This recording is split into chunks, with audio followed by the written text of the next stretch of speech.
क्या आपने कभी महसूस किया है कि बिना किसी कारण के मन में डर बना रहता है, आत्मविश्वास कम हो जाता है, जीवन में स्थिरता नहीं रहती और मन हर समय असुरक्षित महसूस करता है? योग और अध्यात्म के अनुसार इन सब का संबंध हमारे शरीर के पहले ऊर्जा केंद्र यानी मूल आधार चक्र से माना जाता है। आज की इस वीडियो में हम जानेंगे मूल आधार चक्र क्या है, इसके जागृत होने के संकेत क्या है और इसे सही तरीके से जागृत कैसे किया जाए। तो वीडियो को अंत तक जरूर देखिए, क्योंकि ये जानकारी आपकी ऊर्जा और जीवन दोनों बदल सकती है। सबसे पहले समझते हैं मूल आधार चक्र क्या है। योग शास्त्र के अनुसार हमारे शरीर में 7 मुख्य चक्र होते हैं। इनमें सबसे पहला चक्र है मूल आधार चक्र। मूल यानी जड़ और आधार यानी नींव, यानी ये चक्र हमारी पूरी ऊर्जा प्रणाली की नींव माना जाता है। ये रीढ़ की हड्डी के सबसे निचले भाग में स्थित बताया गया है। इसका संबंध स्थिरता, सुरक्षा, साहस और आत्मविश्वास से जोड़ा जाता है।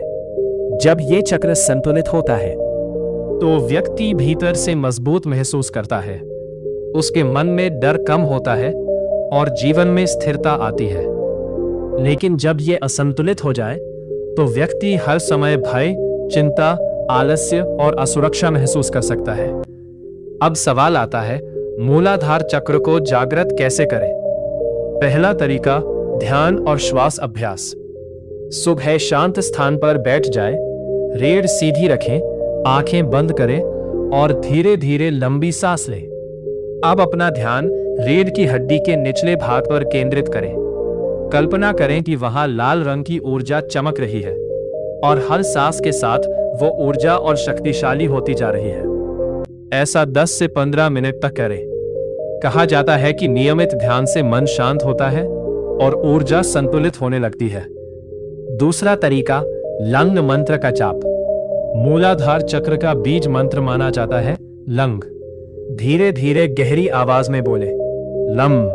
इस मंत्र की ध्वनि पर ध्यान केंद्रित करें। मान्यता है कि इसकी कंपन ऊर्जा को स्थिर करने में सहायता करती है। तीसरा तरीका, धरती से जुड़ना।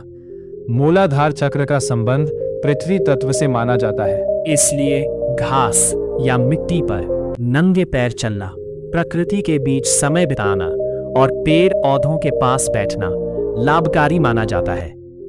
आज के समय में लोग प्रकृति से दूर होते जा रहे हैं और शायद यही कारण है कि मन भी अस्थिर होता जा रहा है। चौथा तरीका, योगासन।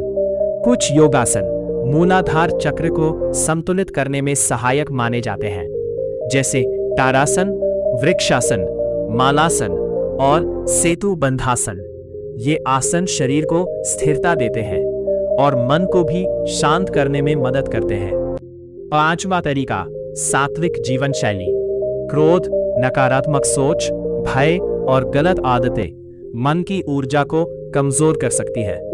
इसलिए शुद्ध भोजन, अच्छे विचार और संयमित जीवन आध्यात्मिक साधना में बहुत महत्वपूर्ण माने गए हैं। लेकिन दोस्तों, यहाँ एक बात समझना बहुत जरूरी है। चक्र जागरण कोई जादू नहीं है कि एक दिन में अचानक कोई चमत्कार हो जाएगा। असल में यह एक लंबी साधना और आत्म अनुशासन की प्रक्रिया मानी जाती है। धीरे धीरे जब मन शांत होने लगता है, आत्मविश्वास बढ़ने लगता है और भीतर स्थिरता महसूस होने लगती है, तो इसे मूलाधार चक्र के संतुलन का संकेत माना जाता है। कुछ लोग दावा करते हैं कि चक्र जागरण से अलौकिक शक्तियां मिल जाती हैं, लेकिन हमें अंधविश्वास से बचना चाहिए। योग का असली उद्देश्य है मन को शांत करना, स्वयं को समझना और जीवन को संतुलित बनाना। तो दोस्तों, अगर आप भी अपने जीवन में स्थिरता, साहस और सकारात्मक ऊर्जा चाहते हैं, तो रोज कुछ मिनट ध्यान और योग के लिए जरूर निकालिए, क्योंकि असली शक्ति बाहर नहीं, हमारे भीतर ही छिपी होती है।